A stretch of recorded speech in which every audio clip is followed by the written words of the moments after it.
Hey, what's going on, guys? How's everybody doing today? So I finally got a chance to watch Bright on Netflix. Now, there's a lot of heat on this movie right now because there's some allegations against the writer, and also the critics are just shitting all over the movie. Just so you guys know, I'm going to focus on just the movie, whatever's going on behind the scenes, like, that's a whole other thing. I am here to just review the film and nothing else. And to be totally honest, as far as the critics getting really shitty towards this movie, I watched it and I was like, what's the fucking problem? Say you work at a coffee shop and somebody comes up to you and says there's a spill somewhere, and it turns out that it's water. And you go over and look and there's two droplets on the floor. It's like, bro, the shit's gonna dry up. Like, wait 5 minutes. Basic plot of the movie, it's set in an alternate present where lore and Lord of the Rings type shit is real. I'm talking orcs, elves, fairies, what have you. However, it takes place in modern day Los Angeles, and there's these certain types of people called brights that have the physical ability to use magic wands, and magic wands are basically the equivalent of a nuclear weapon. In other words, magic users are a problem, and these two cops stumble across one. And then a whole bunch of crazy shit happens, and that's basically the movie. Now, there are some negatives to the movie, granted. Will Smith was kind of playing himself, but a little bit more raunchy version, and I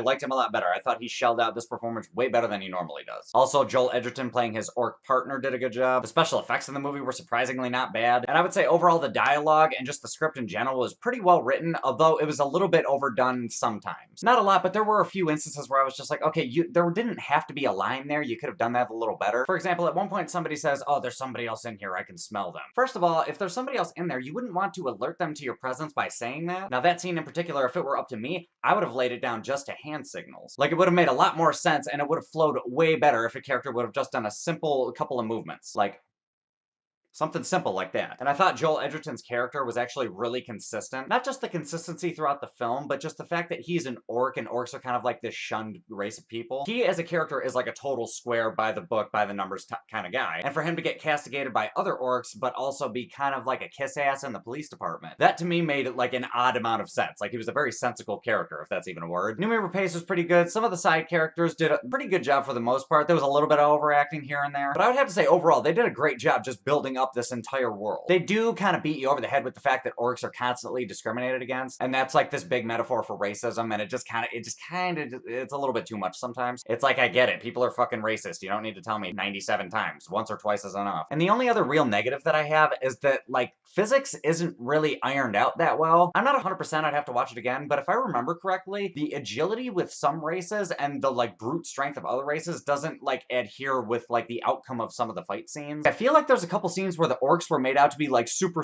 strong, and then other scenes were not so much. But there was definitely some inconsistency as far as physics goes. That's what I remember. Also, side note, I didn't think the ending was all that great either. Not bad, just didn't really care for it. But overall, guys, I'm gonna give it a good 7.6 out of 10. Like, if somebody asked, hey, do you want to watch Bright again? I'd be like, yeah, sure, I'll give it another watch. It's a fun little movie, and to be honest, I'm excited for the sequel whenever they get around to releasing it. But anyway, guys, those are my thoughts. What are your thoughts? Have you seen this movie? Have you heard of it? Hop in the comments. Let me know what's up. Other than that, if you like this review, give me a like, subscribe, do all that other bullshit, and I will catch you guys later.